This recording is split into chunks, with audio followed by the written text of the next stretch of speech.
بسم اللہ الرحمن الرحیم نحمدہ ونصلی علی رسولہ الکریم۔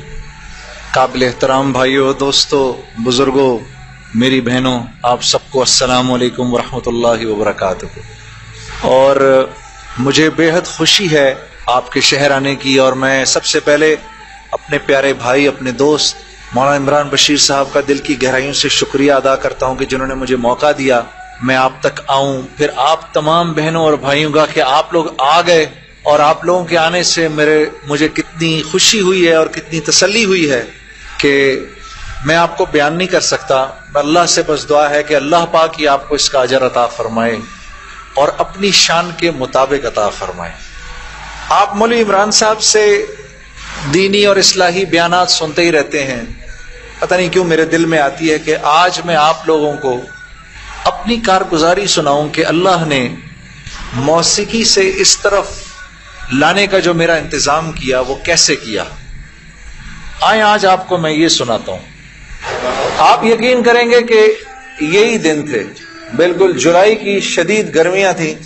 پنجاب میں تو جولائی میں موسم تھوڑا سا قدرے بہتر ہو جاتا ہے، کراچی میں جولائی میں حبس بڑھ جاتا ہے اور بہت بڑھ جاتا ہے۔ تو یہی جولائی کے دن تھے، میں گاڑی میں بیٹھا ہوا، شیشہ اس کا چڑھا ہوا تھا اور میں جا رہا تھا، تو میں نے اپنے بائیں طرف سے ایک جماعت کو گزرتے ہوئے دیکھا۔ مجھے کچھ اس طرح پتا تھا کہ یہ کچھ ایک جماعت ہے جو لوگوں کو مسجد کی طرف لے جاتی ہے اور وہ تنگ ونگ کرتی ہے، لوگوں کو گھروں سے نکال لیتی ہے، تو لوگ اس جماعت سے بھاگتے پھرتے ہیں۔ کچھ ایسا سنا تھا میں نے، کوئی ایک ایسی جماعت ہے۔ تو میرے دل میں یہ خیال آیا کہ دیکھو تم تو آرام سے گھر میں بیٹھے ہوئے ہو، گاڑی میں بیٹھے ہوئے ہو، اور یہ دیکھو یہ بیچارے لوگوں کو نماز کی طرف، اللہ کی طرف بلا رہے ہیں، اور ان کے کپڑے بالکل بھیگے ہوئے تھے پسینے سے، اور تم ان کے بارے میں غلط سوچ رہے ہو۔ ایسا نہ ہو کہ آگے جا کے تمہاری گاڑی وجے کہیں۔ تو اپنی گاڑی کو بچانے کے چکر میں نے وہاں سے یو ٹرن مارا، اور یو ٹرن مار کے میں واپس لایا، اور واپس لا کے میں نے گاڑی کو جماعت کے کچھ جو ساتھی تھے ان کے آگے روک لیا۔ روک کے میں گاڑی سے اتر کے میں جو جماعت کا جو سب سے آگے جو تھے بزرگ تھے، میں ان کے پاس گیا اور میں نے جا کے ان سے ایسے ہاتھ ملا کر میں نے کہا جی آپ بڑا اچھا کام کریں، میرے لیے بھی دعا کریں، ایسے ہی کہہ دیا میں نے۔ تو انہوں نے میرا ہاتھ پکڑ لیا اور مجھے کہنے لگے میں آپ کے لیے ضرور دعا کروں گا۔ اب مجھے کیا پتا کہ گشت پر نکلا ہوا ہو کوئی، اور وہ گشت پہ نکلا ہوا آدمی دعا کرے، یہ کیسے ہو سکتا ہے؟ اللہ قبول نہ کرے۔ ہو سکتا ہے اس اللہ کے ولی نے میرے لیے دعا کر دی ہو۔ اب آپ لوگ اللہ کا نظام دیکھیں میری بہنوں اور میرے بھائیوں، بہت عجیب بات ہے۔ اس جماعت میں ایک جو لڑکے تھے ان میں سے ایک نے اپنی مسجد میں جا کر بتایا کہ تمہیں پتہ ہے آج ہمیں روکا کس نے؟ تو انہوں نے کہا کس نے روکا؟ کہا وہ سنگر نہیں ہے جنید جمشید، اس نے آج، یہ لوگ مقامی گشت کر رہے تھے، اس نے گشت کے دوران ہمیں روک لیا، اس نے ہم سے ایسے کہا بھائی ہمارے لیے دعا کرنا۔ اور جس مسجد میں اس نے یہ بات کہی، اس مسجد میں ایک نمازی تھا جو تبلیغ میں لگ چکا تھا، وہ 16 سال پہلے میرے ساتھ اسکول پڑھتا تھا۔ اللہ کا نظام دیکھیں، 16 سال پہلے میرے ساتھ اسکول میں پڑھتا تھا، تبلیغ میں لگ چکا تھا۔ اس نے کہا کس نے روکا تمہیں؟ کہا وہ نہیں ہے، وہ سنگر جنید جمشید، اس نے روکا ہمیں۔ اس نے کہا اچھا میں ٹھیک ہے۔ اب میرے اس دوست نے مجھے ڈھونڈنا شروع کیا، اور اس واقعے کی کوئی تقریباً 1-1.5 مہینے بعد اس نے مجھے ڈھونڈ لیا۔ اور ایک دن جی میرے گھر فون آتا ہے، جنید۔ اب میں نے جب مجھے پہچانا، اس نے بولا جنید مجھے پہچانا۔ اب یقین کریں گے میں 16 سال بعد اس کی آواز سن رہا تھا، میں پہچان گیا۔ میں نے کہا جنید بول رہے ہو؟ ہنسنے لگا، تو مجھے پہچان گیا؟ میں نے کہا میں بالکل پہچان گیا، تو اتنا شرارتی لڑکا تھا تو کلاس کے اندر۔ اور میں نے کہا کیونکہ ہم دونوں کے نام ایک تو تیرے چکر میں بھی بدنام رہتا تھا۔ ہنسنے لگا، یار کمال ہے تو نے مجھے پہچان لیا۔ میں نے کہا ہاں میں نے پہچان لیا، میں نے تیرے سے ملنا ہے۔ میں نے کہا کیوں؟ کہتا ہے بس ایسے ہی، وجہ کوئی نہیں ہے۔ میں نے کہا یار اچھا ہماری زندگی ایسی تھی، شوبز کی زندگی تھی ہماری، کہ ہمارا دل ملنے کو نہیں کرتا تھا کسی سے۔ یعنی ہم نے مینیجر رکھے ہوتے تھے جو ہمیں صرف لوگوں سے دور رکھتے تھے، ان کا کام تھا لوگوں سے بات کرنا، لوگوں سے ڈیل کرنا، ہم تک کوئی نہ پہنچے بس۔ یہاں تک کہ آپ حیران ہوں گے اگر میں آپ کو بتاؤں، یہ بڑی ایک افسوسناک بات ہے کہ ہمارے اپنے گھر والوں کا ہماری زندگی میں رول کم ہوتا تھا، ان مینیجرز کا رول زیادہ ہوتا تھا۔ آپ نے گھر کب جانا ہے، بچوں سے کب ملنا ہے، یہ تک ان مینیجروں کے ہاتھ میں ہوتا تھا۔ تو اب کوئی مجھے فون کرے کہ میں نے تم سے ملنا ہے، یہ تھوڑی کہ میں فوراً مل لوں گا اس سے. اب پتہ نہیں اللہ جانے اس نے کیوں ملنا ہے، میرا وقت ضائع کرے گا کیا ہے. تو میں نے جنید غنی سے کہا کہ یار بغیر وجہ کے کیوں ملنا ہے تمہیں؟ بس ایسے ہی. میں نے کہا انشاءاللہ دیکھو پھر چلو اللہ نے کبھی موقع دیا تو ملیں گے. کڑک میں نے فون بند کر دیا. ہمیں تو عادت نہیں فون بند کرنی. اگلے دن پھر فون آ گیا اس کا. میں نے کہا کیا کام ہے؟ کام کوئی نہیں، ملنا ہے. کیوں؟ یار کوئی وجہ نہیں، مل لیتے ہیں. میں نے کہا یار وقت نہیں ہے، فون پہ بات کر لو. نہیں فون پہ کام کوئی نہیں ہے. کڑک فون پر. ایک دفعہ ہوا، دو دفعہ. اب اس کا میں ہیلو سنتا تھا، فون بند کر دیتا تھا. یہ سلسلہ 1-2 مہینے تک چلتا رہا، یہاں تک کہ جنید غنی کو میرے گھر کے نوکروں کے نام یاد ہو گئے، فون اٹھانے والوں کے نام یاد ہو گئے، سب کچھ یاد ہو گیا. اس کو سب پتا ہوتا تھا میں کب پاکستان میں ہوں، کب نہیں ہوں، کب کہاں ہوں، سب.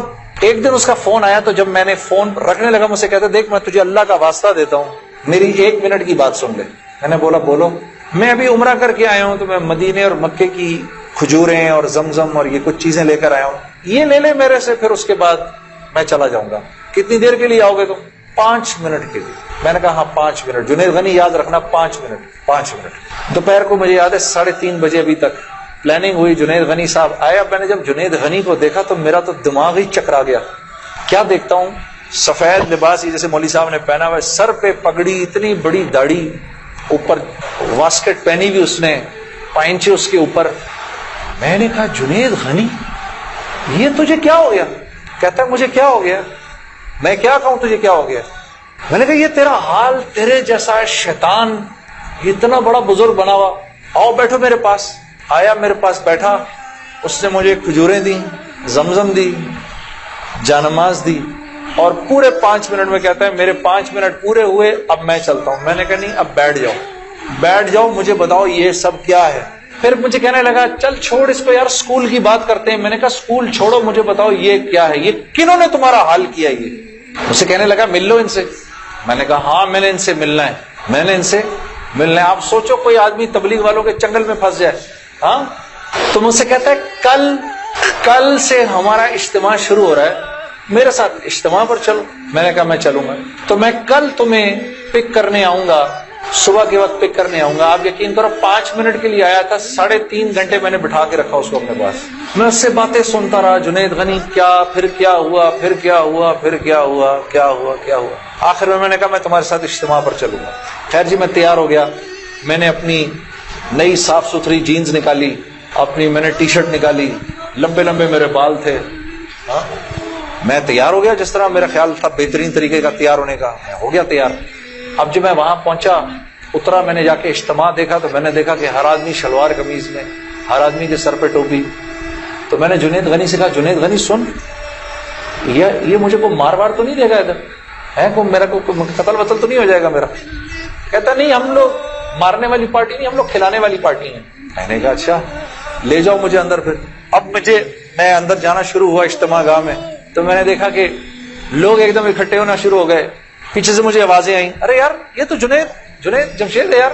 کو 2-4 آوازیں آئیں، ابھی یہ ادھر کیا کر رہا ہے؟ تو مجھے یہ بات بری بھی لگی ہلکی سی. کیا مطلب بھائی کہ تم بہت بڑے مسلمان ہو، میں نہیں آ سکتا کیا؟ خیر میں اندر گیا، اندر جا کر بیٹھا تو میں نے دیکھا ایک مجمع سب پہنچ گیا ملنے کے لیے، دیکھنے کے لیے. جو بھی جنید غنی نے مجھے بٹھایا تم ادھر ہی بیٹھو یہیں پر، اور میں ابھی ایک صاحب کو لے کر آتا ہوں. خیر یہ مجھے بٹھا کر چلا گیا. اتنی دیر میں ایک نوجوان لڑکا کہ جیسے بھائی لوگ بیٹھے اپنے 18-19 سال کا، یہاں سے بیچ میں سے راستہ توڑ کے میرے پاس آ گیا. مجھے آ کر کہتا ہے جنید بھائی نماز پڑھتے ہیں آپ؟ تو میں اس کو ایسے دیکھنا شروع ہو گیا. اب میں نے کہا کیا جواب دوں میں اس کو؟ ہاں بولوں کہ نہیں بولوں، سچ بولوں کہ جھوٹ بولوں؟ دیکھتا رہا اس کو، دیکھتا رہا. لیکن اندر ہی اندر نا مجھے غصہ آنا شروع ہو گیا کہ اب یہاں یہ ہوگا، اگلا پوچھے گا آپ قرآن پڑھتے ہیں کہ نہیں پڑھتے ہیں، پھر اگلا پوچھے گا آپ روزے رکھتے ہیں نہیں رکھتے ہیں، آپ نے حج کر لیا. مطلب یہاں اب میری کیا اب یہاں پر کیریکٹر اسیسینیشن ہوگی کیا؟ میں ابھی یہاں پر کیریکٹر اسیسینیشن کروانے آیا ہوں، اپنی کردار کشی کروانے آیا ہوں میں یہاں پر. تو میں نے وہ لڑکا جو ساتھ بیٹھا تھا، میں نے کہا یار اس کو بولو جنید غنی کو یہ مجھے غلط جگہ لے آیا، وہ میں یہاں سے جا رہا ہوں ابھی. وہ بھاگا گیا اس کے پیچھے، اس کو لے کر آیا. جنید غنی نے کہا کیا ہو گیا یار جنید کیا ہو گیا؟ میں نے کہا یار کچھ نہیں. تو وہ کہتا ہے یہ ابھی ایک لڑکے نے آ کے پوچھا تھا ان سے آپ نماز پڑھتے نہیں پڑھتے ہیں. تو جنید غنی نے کہا تو نے اس لڑکے کو آنے کیوں دیا؟ اتنا غصے ہوا وہ اس پہ. میں نے جنید غنی کو ٹھنڈا کیا، میں خود بھی تھوڑا ٹھنڈا ہوا. میں نے کہا یار کیوں ناراض ہوتا ہے؟ وہ لڑکا بات تو صحیح کر رہا تھا نا کہ نماز پڑھنی تو چاہیے مجھے. تو اس نے جو جملہ بولا نا مجھے، وہ مجھے آج تک یاد ہے. جنید غنی نے جو جملہ بولا، اس نے کہا جنید ہم کیوں نہیں پوچھتے کہ تم نے کیوں نہیں کیا، ہم تو ترغیب دیتے ہیں، اس کے بعد اللہ سے دعا کرتے ہیں کہ اللہ وہ نیکی کرنے کی توفیق دے. ہاں وہ آج بھی مجھے وہ بات یاد ہے. اللہ پاک یہ مجھے بھی عطا کرے کہ ہم کسی سے یہ نہ کہیں بھائی تم نے کیوں نہیں کیا یہ، بلکہ نیکی کی ترغیب دیں اور پھر اللہ سے رات کو دعا کریں اللہ میرے اس بھائی کو میری اس بہن کو توفیق دے وہ اس نیکی کو کر سکے. پھر میں نے کہا جنید غنی کو چل چھوڑ یار، میں ادھر ہی بیٹھا ہوں، میں کہیں نہیں جا رہا. اب جنید غنی صاحب نے ایک صاحب کو بلایا، ان کا نام تھا ڈاکٹر بلند اقبال. ابھی جب میں شان رمضان شان رمضان کر رہا تھا نا، یہ ابھی کچھ پچھلے رمضان میں، تو ڈاکٹر بلند اقبال صاحب بڑے عرصے بعد مجھے ملنے آئے. میں ملا ان سے، بڑی خوشی ہوئی. میں نے ان کو یاد کرایا وہ واقعہ جو میں اب آپ کو سنانے لگا ہوں. تو ڈاکٹر بلند اقبال صاحب میرے سامنے آ کے بیٹھ گئے. اور ڈاکٹر بلند اب تبلیغ والوں کا بہن میں ذرا سا آپ کو بتاؤں کہ تبلیغ والے نا اب وہ سامنے والے کو جانتے نہیں ہیں لیکن اس کو اللہ کی دعوت تو دینی ہے. تو آپ پہلے اس سے پوچھتے ہیں بھائی آپ کیسے ہیں، خیریت سے ہیں، آپ کا اسم گرامی کیا ہے؟ اچھا ماشاءاللہ ماشاءاللہ، بڑی خوشی ہوئی آپ سے مل کے، یہ میرا نام ہے، بڑا اچھا کیا آپ آئے. پھر باتوں باتیں پوچھتے ہیں کہ آپ کیا کرتے ہیں. تو میرے سے بھی انہوں نے پوچھ لیا تو جنید صاحب آپ کیا کرتے ہیں؟ تو میں چپ کر گیا. میرے سے نا اب میں ان کی شکل دیکھوں، میں نے کہا اب تک مار نہیں پڑی تو اب پڑے گی. اب جو میں نے بتایا نا میں کیا کرتا ہوں، تو میرے چہرے کے بدلتے ایکسپریشنز دیکھ کے نا جنید غنی نے ان سے کہا ارے ڈاکٹر صاحب آپ اس کو نہیں پہچانتے، یہ وہ ہے نا جس نے دل دل پاکستان گایا ہے. ڈاکٹر صاحب کہتے ہیں ارے واہ واہ واہ واہ واہ واہ واہ واہ، مسلمان کی تو شان ہی یہی ہے، جس کام کو کرتے آگے بڑھ جاتا ہے. میں نے کہا یہ آدمی ٹھیک آدمی ہے،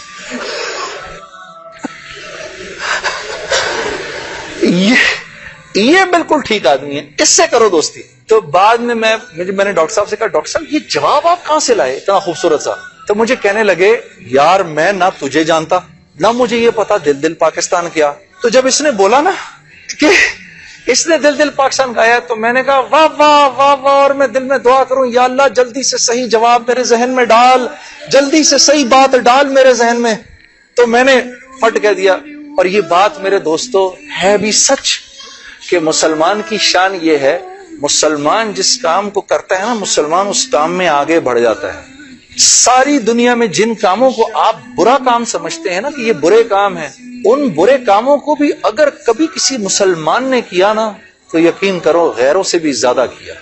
ہاں یقین کرو، مسلمان ایک عجیب امت ہے، ہم سے بہتر کوئی نہیں. کنتم خیر امہ، بس یہ ہر لائن سے بہترین امت ہے. جس کو اللہ ہی کہہ دے تم بہترین ہو تو پھر ہمیں دوسروں سے پوچھنے کی کیا ضرورت ہے کہ ہم اچھے ہیں کہ برے ہیں. ہاں اب میں پورا دن ڈاکٹر بلند اقبال صاحب کے ساتھ پھرتا رہا. اور جب دن کا آخر آیا تو جنید غنی نے مجھے کہا کہ چل میں تجھے گھر چھوڑ دوں. میں نے کہا گھر تو مجھے چھوڑ دو لیکن یہ بسترے کیا ہیں، یہ جو بسترے لگے ہوئے ہیں؟ کہا یہ رات کو لوگ یہاں سوئیں گے. میں نے کہا اور یہ جو بزرگ حضرات ہیں یہ بھی ادھر ہی سوئیں گے؟ میں نے کہا یار میں تو ان سے زیادہ فٹ آدمی ہوں، اگر یہ بوڑھے لوگ ادھر سو سکتے ہیں تو میں بھی سو سکتا ہوں. تو اس نے کہا یار نور اللہ نور، تیرے لیے بھی بسترا لگا دیتے ہیں. میں بھی سو گیا ادھر ہی اس رات کو. وہ شاید زندگی کی پہلی دفعہ زندگی میں رات کو تہجد کی نماز پڑھی، اٹھا دیا اس نے بیچ میں. تو ایک دن گزرا، دوسرا دن گزرا، تیسرے دن مولوی طارق جمیل صاحب کا بیان تھا. اب مجھے تو نہیں پتا یہ کون ہے. جب مولوی صاحب نے بیان کیا تو میں نے جنید غنی سے کہا یار بڑے اچھے اچھے بیان تھے، یہ سارے تیرے بزرگ، یہ کون آدمی ہے؟ کہنے لگا یار یہ ہیں ہمارے ایک مولانا. میں نے کہا یار میں نے ان سے ملنا ہے. کہتا یار ان سے نہیں مل سکتا کوئی. میں نے کہا بھائی میں اس ملک کے صدر سے بھی مل سکتا ہوں اور اس ملک کے پرائم منسٹر سے بھی مل سکتا ہوں، یہ مولوی سے ملنا کیا مشکل ہے؟ خیر جی ہم پورے مجمع میں سے نکلے دونوں، کرتے کرتے کرتے وہ پیچھے حضرات کے ٹینٹس لگے ہوئے تھے. کرنگی میں ہوا تھا یہ کراچی کا اجتماع. میں اور یہ بات کر رہا ہوں 1997 سپٹمبر 1997، 3 سپٹمبر مجھے ابھی تک یاد ہے، میری سالگرہ تھی 3 سپٹمبر 1997. عمر بھی بتا دوں میری کیا ہو گئی تھی، معلوم ہے سب آپ کو، سب کو پتہ چلے گا. 50 سال کا تو ہو ہی گیا ہوں نا میں. اب کیا ڈرنا، جو 50 سال کا بندہ ہو جائے کیا عمر چھپایا تھی. خیر تو میں جب ادھر پہنچا تو وہاں پر ایک لڑکا ایسے ڈنڈا لے کر کھڑا ہوا مولوی صاحب کے کمرے کے باہر. تو مجھے دیکھ کر وہ مسکرانے لگا. جنید بھائی آپ ادھر کیا کر رہے ہیں؟ اب مجھے 3 دن تو گزر گئے تھے. میں نے کہا کیوں بھائی, میں کیوں نہیں آ سکتا ادھر, تو بڑا مسلمان ہے میرے سے. ہنسنے لگا. نہیں نہیں نہیں, وہ میں نہیں کہہ رہا, میں آپ کو دیکھ کے تھوڑا حیران ہو گیا, کیا کام ہے, میں آپ کا بڑا فین ہوں. میں نے کہا اچھا. تو میں نے کہا کہ مجھے یہ جو تھے نا مولانا طارق جمیل, ان سے ملنا ہے. کہ یار جنید بھائی ان سے تو ملنے کی کسی کو اجازت نہیں ہے. میں نے کہا تم جا کر بتاؤ تو صحیح کہ میں نے ملنا ہے. اچھا میں کچھ کرتا ہوں. خیر وہ اندر گیا, اس نے اندر جا کر کہا کہ آپ آئیں اندر. تو میرا دوست جنید غنی مجھے لے گیا. آپ یقین کرو میں نے مولوی طارق جمیل صاحب کو زندگی میں کبھی اکیلے بیٹھے نہیں دیکھا. وہ اللہ نے شاید اس دن ملوانا تھا یا بات کروانی تھی, اکیلے بیٹھے ہوئے تھے خیمے میں اپنے. جنید غنی نے جا کر اندر کہا مولانا میرا ایک دوست ہے جنید جمشید, وہ آپ سے ملنا چاہتا ہے. مولانا نے کہا کون, جنید جمشید؟ میں باہر کھڑا حیران ہو گیا, ان کو کیسے پتا میں کون ہوں. اندر بھیجو اس کو, اندر بھیجو. مجھے بلایا اندر اور جنید غنی کو کہا تم باہر جاؤ, تم باہر انتظار کرو. وہ باہر چلا گیا. یہ نوجوان جیسے بیٹھا ایسے جا کے میں مولوی صاحب کے سامنے بیٹھ گیا اور مجھے ایسے تیز نظروں سے انہوں نے دیکھنا شروع کر دیا. میں نے کہا آپ مجھے ایسے کیوں دیکھ رہے ہیں؟ کہتے ہیں میں تجھے نہیں دیکھ رہا, میں تو اللہ کی شان دیکھ رہا ہوں. میں نے کہا جی کیا مطلب؟ کہ تیرے بڑے بڑے بورڈ لگے ہیں فیصل آباد کے اندر, بڑے بڑے بورڈ لگے ہیں. میں اکثر ان بورڈز کو دیکھ کر کہتا تھا, مجھے بعد میں مولانا نے بتایا, میں ان کو بورڈز کو دیکھ کر کہتا تھا ہر ایک کو ہدایت مل سکتی ہے, اس کو نہیں مل سکتی. ہاں آج میں جب ادھر ایئرپورٹ آ رہا تھا تو ایئرپورٹ پہ تیرا بڑا سا بورڈ لگا ہوا تھا, ایسے ہی میرے دل میں آئی یا اللہ کیا یہ نہیں ہو سکتا کہ اس سے میری ملاقات ہو جائے, اور تو میرے سامنے بیٹھا ہے, میں اللہ کی شان دیکھ رہا ہوں. تو میں نے کہا اچھا. کہنے لگے دل دل پاکستان تو نے گایا ہے؟ میں نے کہا جی. میں نے کہا آپ نے سنا ہے؟ کہا نہیں سنا تو نہیں, بسوں کے پیچھے لکھا دیکھا ہے. میں نے کہا چلو یہ کسی یوں پہنچا نہ پہنچا, آئے تو صحیح برسر الزام ہی آئے. ہاں ہوٹوں پہ کبھی ان کے میرا نام ہی آئے, آئے تو صحیح برسر الزام ہی آئے. میں نے کہا چلو یوں نہیں تو یوں سے, تعارف یوں نہیں ہوا تو یوں ہو گیا, بسوں کے پیچھے تو لکھا دیکھ لیا. تو میں نے مولوی صاحب سے کہا مولانا میرا ایک سوال ہے. ایک پاکستانی نوجوان میری عمر کا جس نام شہرت کا تصور بھی نہیں کر سکتا, وہ سب کا سب میرے پاس موجود ہے, لیکن میں اندر سے خالی ہوں. لوگ اس بات کو نہیں جانتے, لوگ سمجھتے ہیں کہ میں بہت خوش ہوں, لیکن میں اندر سے بہت پریشان ہوں, بہت اضطراب ہے اور اس کی وجہ مجھے سمجھ نہیں آتی. فرمانے لگے تیرا مسئلہ یہ ہے کہ تجھے چوٹ لگی ہے سیدھے گھٹنے پر اور تو مرہم لگا رہا ہے الٹے گھٹنے پر. میں نے کہا جی وہ کیسے؟ فرمانے لگے دیکھو اللہ نے انسان کو دو چیزوں سے بنایا ہے, ایک مٹی سے بنایا ہے, ایک جسم سے بنایا ہے جو کہ مٹی کا بنا ہوا ہے, اور ایک روح ہے جو اللہ کا امر ہے. ٹھیک, تو جسم کیونکہ مٹی کا ہے اس لیے اللہ نے اس کی ہر ضرورت کو مٹی میں رکھا ہے. جو کھانا ہم کھاتے ہیں, جو کپڑے ہم پہنتے ہیں, جو پانی ہم پیتے ہیں, جو جن گھروں میں ہم رہتے ہیں, جو چیزیں ہم استعمال کرتے ہیں, یہ سب جسم کی ضرورت کی چیزیں ہیں. اور کیونکہ جسم مٹی کا ہے تو اللہ نے ان تمام ضرورتوں کو مٹی میں رکھا ہے. روح اللہ کا امر ہے, یہ آسمانوں سے آئی ہے تو اس کی خوراک بھی آسمانوں پر ہے, زمین میں نہیں ہے. پھر فرمانے لگے اگر میں تم کو سونے کے ایک محل میں بند کر دوں اور 4 دن کھانے کو نہ دوں تم کیا کرو گے؟ میں نے کہا ظاہر سی بات ہے میں چیخوں گا کہ مجھے کچھ کھانے کو دو. کہا بس یہی حال تیری روح کا ہے کہ تیرا جسم اچھے اچھے کپڑے پہنتا ہے, بڑی بڑی گاڑیاں چلاتا ہے, اچھے اچھے محلوں میں رہتا ہے, اور تو اپنے آپ کو سیٹسفائی کرنا چاہتا ہے, لیکن اندر تیری روح جو ہے وہ بھوکی ہو کے جب چیختی ہے تو تیرے سر میں درد ہوتا ہے. تو اس روح کی بھوک کا بھی تو علاج کر. تو میں نے کہا اس کی خوراک کہاں ہے؟ کہا یہ آسمانوں سے آئی ہے تو اس کی خوراک بھی آسمانوں پر ہے, زمین میں نہیں ہے. اور دل کے سکون, چین اور اطمینان کا تعلق اس مٹی کے بنے ہوئے جسم سے نہیں ہے بلکہ اس آسمان سے آئی ہوئی روح سے ہے. تو میں نے کہا اس کی غذا کیا ہے؟ فرمانے لگے اس کی غذا اللہ کا کلام ہے, اللہ کے حکم ہے, اس کی غذا نبی کی زندگی ہے, نبی کے طریقے ہیں, نبی کی سنت ہے. وہ جب تک اس کو ملیں گے نہیں یہ بھوکی رہے گی, اور جب یہ بھوک کر چیخے گی تو پھر تم تو مسلمان ہو, تمہیں تو پتہ ہے, غیروں کو تو پتہ نہیں. وہ دماغ کی اس چیخ کو سلانے کے لیے کبھی شراب پیتے ہیں, کبھی نشے کرتے ہیں, لیکن یہ تو جب تک روح بھوکی ہے اس وقت تک اندر سے تم مضطرب رہو گے، سکون چین نہیں ملے گا۔ اور پھر قرآن کی وہ آیت پڑھی، مجھے آج بھی یاد ہے، الا بذکر اللہ تطمئن القلوب، کہ اللہ پاک چیلنج دے رہے ہیں سب کو کہ اگر دل کا سکون چین اور اطمینان چاہیے میرے بندو، مالداروں، حکومت والوں، دولت والوں، شہرت والوں، اگر تمہیں دل کا سکون چین اطمینان چاہیے تو تمہیں مجھ سے تعلق بنانا پڑے گا، مجھ سے یاری لگانی پڑے گی۔ مولانا کی یہ بات سن کر میں تو پہلے ہی پریشان تھا، 3 دن سے بیان سن رہا تھا، میں تو دھاڑے مار کے رونا شروع ہو گیا، روتا رہا بڑے دیر تک۔ پھر جب مجھے تھوڑا سا چین آیا تو میں نے کہا مولوی صاحب اس کا مطلب کیا ہے، میری پوری زندگی برباد ہو گئی؟ تو فرمایا نہیں، بالکل بھی نہیں، کہ یہ معاملہ تم دنیا والوں سے تھوڑی کر رہے ہو، یہ معاملہ تم تو اللہ سے کر رہے ہو۔ اور اللہ کے ہاں معاملہ کیا ہے؟ اللہ کے ہاں معاملہ کیا ہے کہ ابھی انسان اللہ رب العزت سے معافی مانگنے کا ارادہ ہی کر رہا ہوتا ہے، دل میں ابھی خیال ہی آ رہا ہوتا ہے کہ اللہ رب العزت اگلے پچھلے معاف کر دیتے ہیں سارے۔ پھر مجھے فرمایا، یہ مجھے پھر بات سنائی، حدیث قدسی سنائی کہ میرے بندے تو یہ زمین و آسمان سارے کے سارے اگر اپنے گناہوں سے بھر دے، جو کہ تو بھر نہیں سکتا، اگر تمام جن و انس بھی مل جائے تو بھر نہیں سکتا، لیکن اگر تو نے ایسا کر بھی دیا، ایک مرتبہ اگر تو نے کہا اے اللہ مجھے معاف کر دے، تو نہ صرف یہ کہ ہم تمہیں معاف کر دیں گے بلکہ تم ایسے ہو جاؤ گے جیسے تم نے ان گناہوں کو کیا ہی نہیں۔ میں تو بے یقینی کی حالت میں مولانا کو دیکھنے لگا، میں نے کہا مولوی صاحب واقعی؟ کہا ہاں۔ پھر پوچھنے لگے کیا ارادہ ہے؟ اب میرا ارادہ میوزک چھوڑنے کا تو نہیں تھا کہ میں نے کہا ادھر آؤ، کیا نمازیں بخشوانے آئے، کیا روزے گلے پڑ گئے، لیکن گناہ بھی بخشوانے تھے۔ تو پھر مجھے کہنے لگے توبہ کرو گے؟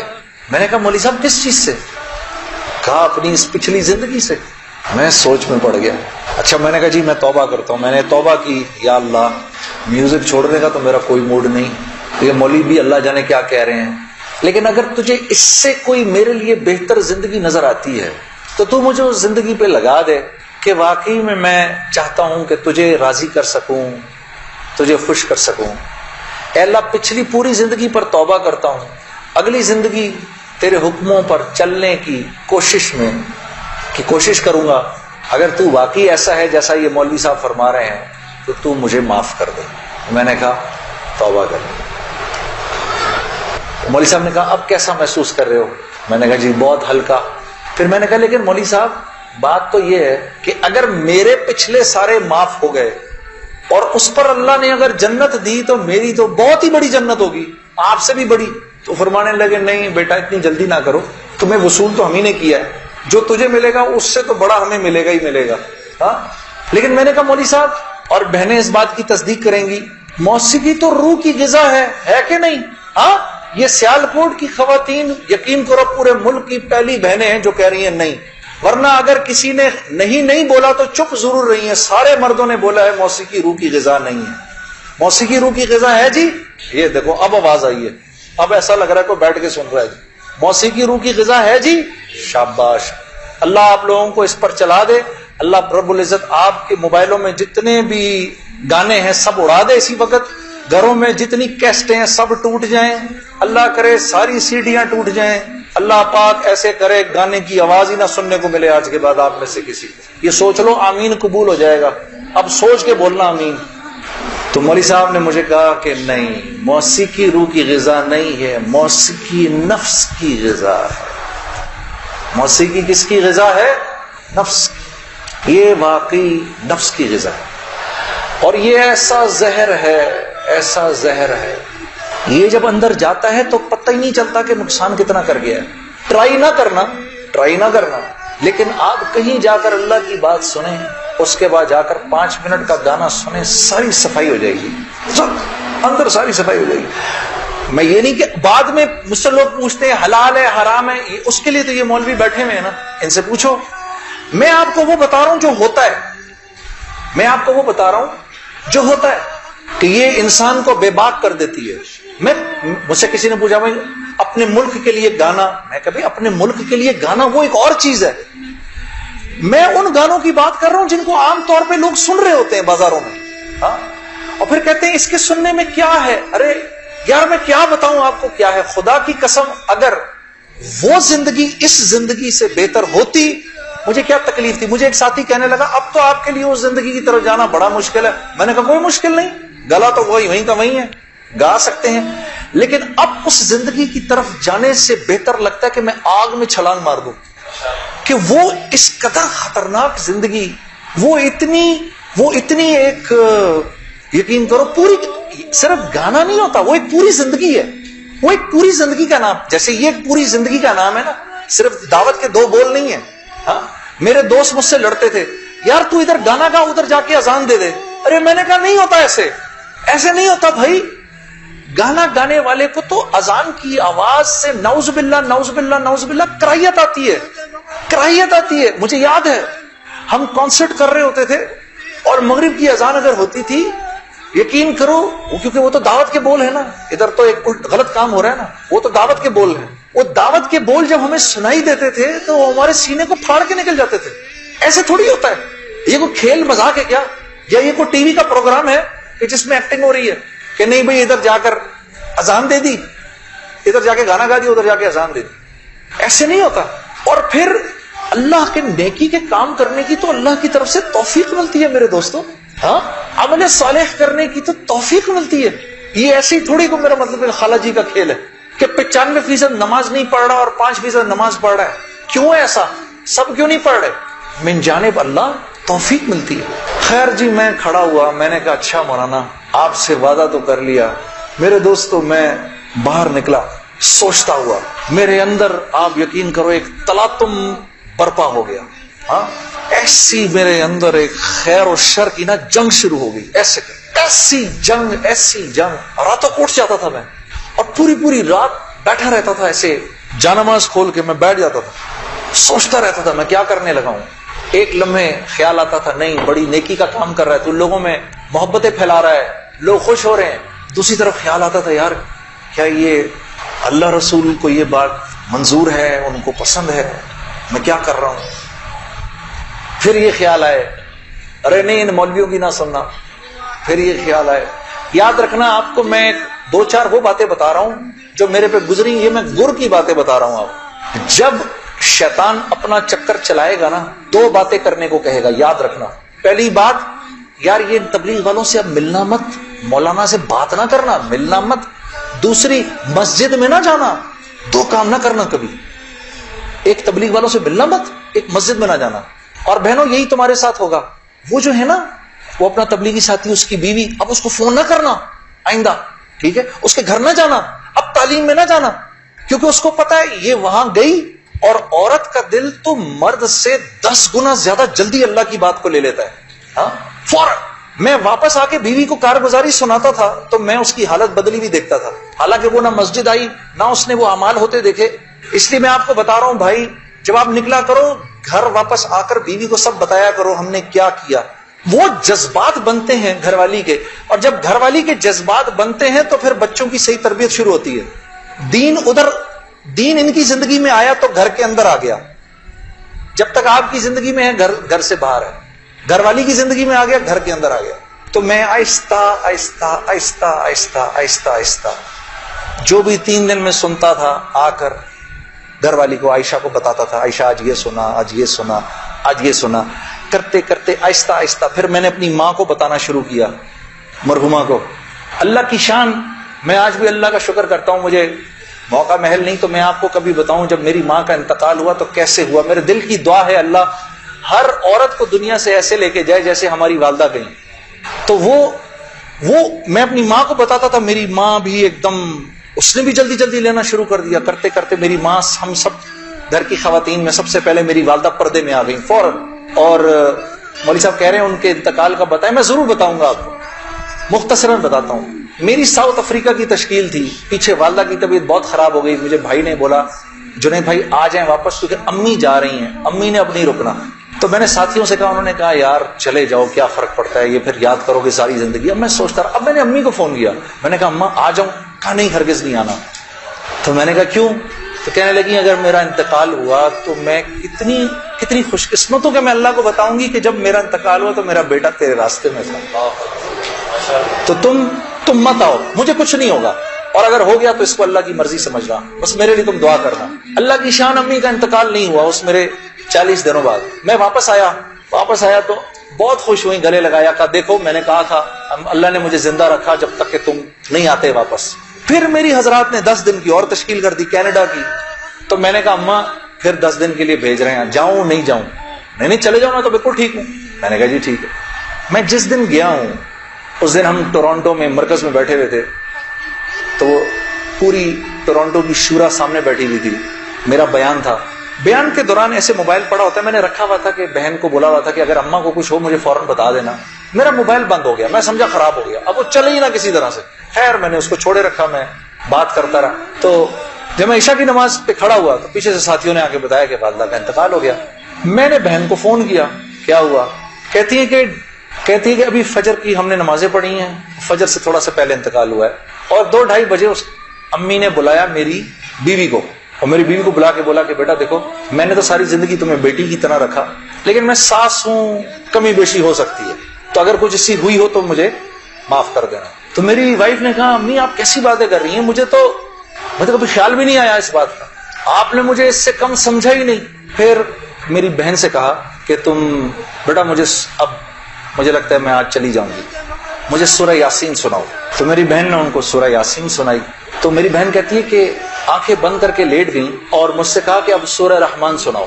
تو سورہ رحمان پڑھتے پڑھتے میری امی نے آنکھیں کھولی, اور آنکھیں کھول کے میری بہن سے کہا کہ بنیزا یہ دیکھو کہ کس قدر ایک حسین عورت تمہارے ساتھ کھڑی ہوئی ہے, ذرا اپنے اس طرف دیکھو کتنی حسین عورت کھڑی ہے تمہارے ساتھ, بیٹا یہ مجھے لینے آئی ہے. تو میری بہن کہتی ہے کہ اماں یہاں تو کوئی نہیں کھڑا. نہیں اس کے پیچھے دیکھو, اس کے پیچھے بھی کچھ لوگ کھڑے ہیں. تو میری بہن کہتی ہے کہ میں نے کہا اماں تو چلیں پھر کلمہ پڑھیں, پھر آپ کے جانے کا وقت ہے. کہا اپنے ابا کو بلاؤ جلدی سے. تو میرے ابا آئے اور میرے ابا کو کہا کہ دیکھیں میں نے ساری زندگی آپ کی عزت کا خیال رکھا, میرے لیے بس وہ نمبر 1 چیز تھی, اس میں اگر کوئی کمی بیشی ہوئی ہو تو مجھے معاف کر دیجیے گا. میں اب جا رہی ہوں. کلمہ پڑھا اور آنکھیں بند کر لی. اس طرح گئی وہ. اللہ پاک ہر عورت کو ایسے جانے کی توفیق عطا فرمائے دنیا سے. ہمیں سب کو اللہ پاک ایک خوبصورت موت عطا فرمائے کہ ہم دنیا میں ایک خوبصورت موت ہی تو کمانے آئے ہیں. ہاں کہ جب ہم یہاں سے جائیں, میری اللہ سے دعا ہے یا اللہ اس مجمع میں جتنے مرد اور عورت بیٹھے ہیں جب اس دنیا سے جائیں تو یا اللہ وہ ان کی زندگی کا سب سے خوبصورت دن ہو. ہاں خیر میرے دوستو, ایک تبلیغ کے کام میں گرتا پڑتا جو بھی تھا. مولوی عمران سے میری اسی وقت دوستی ہوگی, اس کی اس وقت شادی بھی نہیں ہوئی تھی, اس کی داڑھی بھی تھوڑی تھوڑی نکلی ہوئی تھی. یہ مرکز میں مجھے نظر آتا تھا, بہت پیارا سا نوجوان. اس کو بھی میرے سے تھوڑی سی محبت ہو گئی, میری بھی اس سے محبت ہو گئی. نئی چیزیں مجھے وظائف وغیرہ بتاتے رہتے تھے. ایک وظیفہ اس نے مجھے بہت پہلے بتایا تھا, وہ مجھے آج دن تک یاد ہے. یا معزو, جو بھی 41 دفعہ جمعے کے دن مغرب کی نماز کے بعد پڑھے گا, اللہ اس کو اتنی عزت عطا فرمائیں گے کہ لوگ جب اس کا نام لیں گے تو دانتوں میں انگلی ایسے داب لیں گے. اللہ نے اتنی عزت دے دی اس آدمی کو. ہاں یا معزو, اور یاد رہ جائے, سب شروع ہو جاؤ, سب پڑھ لو انشاءاللہ. اس کو کرتے کرتے میں نے آخر ارادہ کیا چلو جی میں اب 4 مہینے لگاتا ہوں. اب 4 مہینے پہ جانا چاہیے, کیونکہ دیکھو تبلیغ میں جب تک 4 مہینے کا کورس نہیں کریں گے اس وقت تک جو ہے وہ بات سمجھ میں نہیں آئے گی. داڑھی کبھی بڑھے گی, کبھی چھوٹی ہو جائے گی, کبھی سر پہ ٹوپی آئے گی, کبھی اتر جائے گی. 4 مہینے لگانے ضروری ہوتے ہیں, ٹھیک ہے, کام کو سمجھنے کے لیے. کیونکہ پہلے 40 دن جو ہے وہ دنیا کا جو ہے نا وہ رنگ اترتا ہے. پہلے 40 دن زنگ اترتا ہے پہلے, پھر اگلے 40 دن کے اندر تبلیغ کا تھوڑا رنگ چڑھتا ہے, پھر اس سے اگلے 40 دن میں کچھ اللہ کی معرفت نصیب ہوتی ہے, کچھ تعلق بنتا ہے جا کر. پھر اگر وہ جڑا رہے تو پھر اللہ اس کو سوسائٹی پروف بنا دیتا ہے, اس کے اوپر لوگوں کی باتوں کا اثر نہیں ہوتا. پھر ایسے لوگ جہاں بھی جاتے ہیں ماحول بن جاتا ہے, خود بخود ہی ماحول بن جاتا ہے. اب میں نے ارادہ کیا جی 40 دن لگانے ہیں, میں اور 40 دن کا 4 مہینے لگانے ہیں. میں نے اپنے دوست کے ساتھ مل کے ارادہ کر لیا. خیر وہ ہم کمزور, ہم نے مئی جون میں نکلنا تھا, مئی جون آیا, وہ تو نکل گیا, میں نہیں نکلا. ایک دن اس کا مجھے فون آتا ہے, یہ ہے جی 16 اکتوبر کی بات 2001. اس کا مجھے فون آیا, جنید بھائی السلام علیکم, میں 4 مہینے لگا کے آ گیا. میں نے کہا ہیں 4 مہینے ہو گئے؟ کہا ہاں ہو گئے, گزر گئے. کتنے ہی 4 مہینے گزر گئے زندگی سے. میں نے کہا 4 مہینے گزر گئے. کہتا ہے لیکن مجھے پتا نہیں میرے 4 مہینے کیسے لگے, ضائع ہی ہو گئے. میں نے کہا وہ کیسے؟ کہا میں 4 مہینے کے لیے اپنے ابا کو ساتھ لے گیا جنید بھائی, وہ بیمار رہتے تھے, ان کا پیشاب پخانہ مسجد میں نکل جاتا تھا بستر میں. یقین کرو روزانہ جنید بھائی میں نے کچھ نہیں کیا, صرف اپنے باپ کا پیشاب پخانہ صاف کیا. 4 مہینے. اس کی اس بات نے مجھے اندر سے ہلا دیا. کسی انسان کو اپنے باپ کی ایسی خدمت کرنے کا موقع ملا ہو, ہاں, اور کہتا ہے پتہ نہیں میرے 4 مہینے تو کیا ہی لگے, میں تو سارا وقت باپ کی خدمت ہی کرتا رہا 4 مہینے. اور 4 مہینے کے بعد وہ آیا ہے اور اس کے باپ نے اس کو گلے لگا کے بولا بیٹا تیری وجہ سے میرے 4 مہینے لگ گئے. 2 دن بعد باپ کا انتقال ہو گیا. ہم خود جنازے میں تھے 2 دن. میں نے ارادہ کر لیا جی میں جا رہا ہوں 4 مہینے کے. بیوی کے پاس گیا, میں نے بولا سنو میں 4 مہینے کے لیے جا رہا ہوں. کہتی ہے کب؟ میں نے کہا کل. کہتی ہے آپ جائیں میں پیچھے سے زہر کھا لوں گی. میں سوچ رہا ہوں یار یہ چانس لیا جائے نہ لیا جائے, موقع تو بہت اچھا ہے. میں نے مولوی طاری جمیل صاحب کو فون کیا. میں نے کہا مولوی صاحب بیوی کہہ رہی ہے میں نے 4 مہینے کے لیے جانا ہے, تو اگر تو گیا تو میں زہر کھا لوں گی. کہتے ہیں یار میرا 30 سال کا تجربہ ہے, یہ اتنی بیوقوف نہیں ہے ان میں سے کوئی بھی. تو ایسے کر آج رات کو کھانے کے وقت نا ایک نوالا توڑ کے اس کے منہ میں ڈال دے. میں نے کہا مولوی صاحب یہ نہیں, میری بیوی نوالا توڑ کے میرے منہ میں ڈالے, نہیں تو نوالا توڑ کے اس کے منہ میں ڈال. اب یار دیکھو میرے والد صاحب ہیں پٹھان, ماں ہندوستانی ہے, والد صاحب تو پٹھان ہے. اب پٹھان اپنی بیوی کے منہ میں نوالا ڈالے, ویسے ہی ایک شرم آتی ہے اتنی, لیکن ہم ویسے ہی شرم آ رہی ہے. میں کہا کس طرح کروں گا میں. اب ہم بیٹھے ہوئے میں کھانے پہ بیٹھے, مجھ سے کہہ رہی آپ کھا کیوں نہیں رہے. میں نے کہا کھاتا ہوں. آخر میں نے دعا پڑھی جل تو جلال تو صاحب کمال تو آئی بلا کو ٹال تو, نوالا بنا کے بیوی کے منہ میں ڈال دیا. وہ ایسے جھیپ سی گئی. یہ کس نے سکھایا آپ کو؟ میں نے کہا مولوی طاری جمیل صاحب نے. مجھے تو پہلے ہی پتا تھا کہ یہ ہونا کچھ نہیں اس سے. کہتی ہے ویسے آپ کی پوری تبلیغ میں نا ایک وہی آدمی ٹھیک ہے. کام کیا ہے آپ کو؟ میں نے کہا یار مجھے جانے دے 4 مہینے کے لیے. پھر میری بیوی نے میرا بیگ بنایا 4 مہینے کے لیے, اور اس اللہ کی بندی کے لگے 4 مہینے, میرے تو نہیں لگے. میں تو دنیا بھر میں گھومتا رہا. اس نے میرا بیگ بنایا, اس نے میرے بچوں کو دیکھا. ہم اس وقت ایک ہی گھر میں رہتے تھے سارے. میرے ماں باپ کی خدمت اس نے کی, اس نے دیکھا ان کو. گھر کی بڑی تھی وہ, بڑی بھابھی تھی, باقیوں کو بھی اس نے دیکھا. پیسے میرے پاس نہیں تھے کیونکہ میں تو کاروبار ہی چھوڑ دیا تھا, پیسے بھی نہیں تھے. میں نے اس سے پوچھا بھی نہیں عائشہ تو کیسے چلائے گی یہ سب کچھ؟ اللہ جانے اس نے کیسے چلایا. اللہ اس کو جزائے خیر دے, اللہ اسے خوش رکھے. اور میرے 4 ماہ لگ گئے, اس طرح لگے. تو گھر والی کا ذہن بنے گا نا تو کام بنیں گے, اور اگر گھر والی کا ذہن نہیں بنے گا تو کام نہیں بنیں گے, خراب ہو جائیں گے. کیونکہ یہ دعوت کی لائن ایک ایسی لائن ہے جس میں اللہ نے عورت اور مرد کو ساتھ ساتھ رکھا ہے. باقی معاملات میں عورت کو پابند کیا ہے شوہر کے مشورے سے, کہ شوہر کے مشورے سے کرو باقی سارے کام. الرجال قوامون علی النساء, پوچھ کے کرو, مشورے سے کرو. دعوت میں برابر کے ہو تم لوگ. بلکہ حضرت خدیجۃ الکبریٰ کی کتنی بڑی وجہ بنی رسول اللہ صلی اللہ علیہ وسلم کی تقویت کے لیے. حضرت خدیجۃ الکبریٰ کتنی بڑی تقویت بنی کہ فرمایا کہ میں پتہ نہیں کتنی بڑی, میرے پہ چادر ڈال دو. یا رسول اللہ آپ گھبرائیے نہیں, آپ تو لوگوں کو کھانا کھلاتے ہیں, غریبوں کے ساتھ نیکیاں کرتے ہیں, آپ تو ضعیفوں اور مساکین کا خیال رکھتے ہیں, ان کی پاسداری کرتے ہیں, اللہ آپ کو ضائع نہیں کرے گا. تو اور ساری زندگی اور سارا مال, اپنا جتنا مال تھا وہ سارا کا سارا رسول اللہ صلی اللہ علیہ وسلم کے اس کام کے لیے لگا دیا. ویسے میں علماء کرام فرماتے ہیں, یہاں چھوٹا سا ایک نقطہ آپ کو بیان کرتا چلوں. علماء فرماتے ہیں کہ 2 خواتین دنیا کی سب سے ذہین ترین خواتین تھیں. ایک حضرت آسیہ علیہ السلام جو فرعون کی بیوی تھیں, اور دوسری حضرت خدیجۃ الکبریٰ رضی اللہ تعالی عنہا. یہ 2 سب سے انٹیلیجنٹ خواتین تھیں اپنے وقت کی. کیسے بھلا کہ حضرت آسیہ کے اوپر جب فرعون نے وہ پتھر رکھے, مجھے خدا مانو, انکار کر دیا. اور جب آپ دنیا سے جانے لگیں تو آپ نے جاتے جاتے اپنے ایمان کو بچانے کے لیے اللہ سے وہ خوبصورت دعا کی. ضرب اللہ مثلا للذین آمنوا امرأۃ فرعون. اے میرے نبی قصہ سنائیے اپنی امت کی خواتین کو فرعون کی بیوی کا کہ جب وہ دنیا سے جانے لگی. قالت رب ابن لی عندک بیتا فی الجنہ. اے اللہ تو مجھے جنت میں جگہ تو دے، وہ تو دے گا اب مجھے انشاءاللہ، لیکن اپنے قریب دینا. وہ جنت دینا مجھے جو تیرے قریب ہو. بس اب میں بہت تھک گئی ہوں، ان ظالموں سے مجھے نجات دلا. تو رسول اللہ صلی اللہ علیہ وسلم نے حضرت خدیجہ الکبریٰ سے فرمایا جب وہ جانے لگی دنیا سے کہ جب جنت میں جاؤ تو اپنی سوکن کو میرا سلام کہنا. کہا یا رسول اللہ میری تو کوئی سوکن نہیں. کہا نہیں، اللہ نے تجھ سے پہلے میرا نکاح آسیہ سے کر دیا تھا. تو اللہ کے قریب، سب سے قریب، اللہ رب العزت کے سب سے قریب کس کی جنت ہے؟ رسول اللہ کی. اور دوسری حضرت خدیجہ الکبریٰ کہ احساس ہو گیا تھا کہ میرا شوہر جو ہے وہ سچا نبی ہے. آپ چاہتی تھیں کہ قیامت تک جتنے انسان اس دنیا میں آئیں ان کی نیکیوں میں میرا اجر ضرور ہو. تو سارا مال لگا دیا کہ سیالکوٹ کے لوگ آج جو عشاء کی نماز پڑھیں، اے اللہ مجھے اپنا اجر اس میں بھی چاہیے.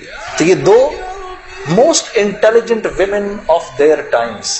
تو جب مال خرچ کرو میری بہنوں، اللہ نے آپ کو بڑے دل دیے ہیں، یہ سوچ کے خرچ کرو یا اللہ یہ جو مال میں دے رہی ہوں اس سے کوئی حافظ قرآن پروان پڑ جائے، کوئی حافظ پروان چڑھے، کیا پتا میری بہن اس کے ہاتھ پر اللہ نے ہزاروں کی ہدایت لکھی ہو، قیامت کے دن پتہ نہیں کتنا بڑا اجر ملے.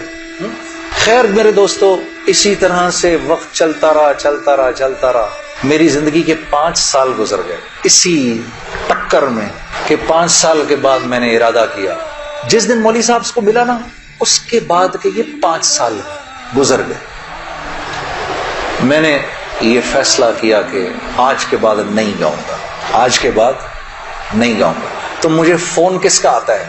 ملٹری سیکٹری ہیں جمالی صاحب کے. اسے جمالی صاحب ہمارے وزیر اعظم تھے، 2002 کی بات کر رہا ہوں، 2003 کی بات کر رہا ہوں. جمالی صاحب کا فون آتا ہے، ان کے ملٹری سیکٹری کا. وہ آپ نے دل دل پاکستان گانا ہے، وہ پنڈی میں وہ مادر ملت ٹرین لانچ ہو رہی تھی ریلوے اسٹیشن کے اوپر، اس کی پہلی وہ تھی.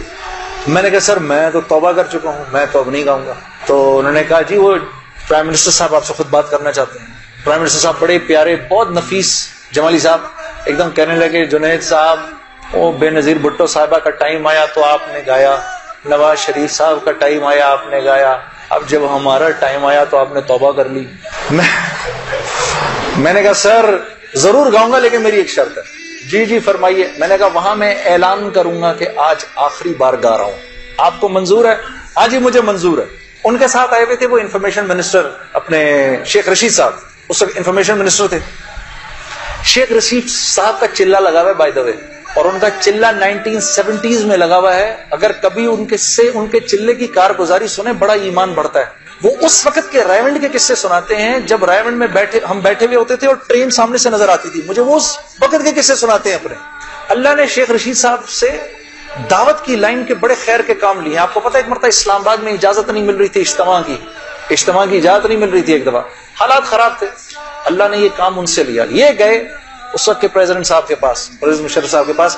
میں گارنٹی لیتا ہوں انشاءاللہ کچھ نہیں ہوگا سر، ان کو کرنے دیں. میں نے کہا سر آپ نے تو ایک ہی دفعہ ایسا چھکا مارا ہے، پتہ نہیں کتنا بڑا اجر ملا ہوگا. 3 لاکھ بندہ جمع ہوا، 3 دن اللہ کی بات ہوئی، وہاں کیا کیا بات ہوئی، سینکڑوں جماعتیں نکل گئی، سب آپ کے کھاتے کے اندر. بڑے خوش تھے یہ بات سن کر، باقی مجھے ملا ہوگا. میں نے کہا سر آپ نے تو وہ چھکا مارا ہے کہ ہم میں سے کسی کو ہی ملنا ہوگا. یہ شیخ رشید صاحب بیٹھے ہوئے تھے، وہ مجھے دیکھ کر بڑے خوش ہو رہے تھے. مجھے نہیں پتا تھا کہ یہ خود بھی تبلیغی ہیں. تو یہ دونوں حضرات بیٹھے ہوئے تھے. میں جب جا رہا تھا ادھر ایسے آسمان کو دیکھتا ہوا جا رہا تھا. یا اللہ اوپر سے آسمان کھول کے تو کہہ دے جنید کوئی بات نہیں تو گا لے. میں زندگی بھر مولوی عمران بشیر، طارق جمیل صاحب کسی کی نہیں سننی میں نے. اس کے بعد ایک مرتبہ کہہ دے. میرے دوستو یقین کرو آسمان نہیں کھلا اور میں ریلوے اسٹیشن پہنچ گیا. وہاں جا کر جی ہم نے آخری مرتبہ دل دل پاکستان گایا اور واپس آ گیا. زندگی اب تو 8:45 بج گئے، چلو اب بات یہاں تک ہی رکھتے ہیں، اللہ آپ لوگوں کا بیٹھنا قبول کرے. اصل حالات اس کے بعد شروع ہوئے، جو بڑے بڑے حالات آئے نا وہ پھر کبھی آؤں گا تو سنا دوں گا.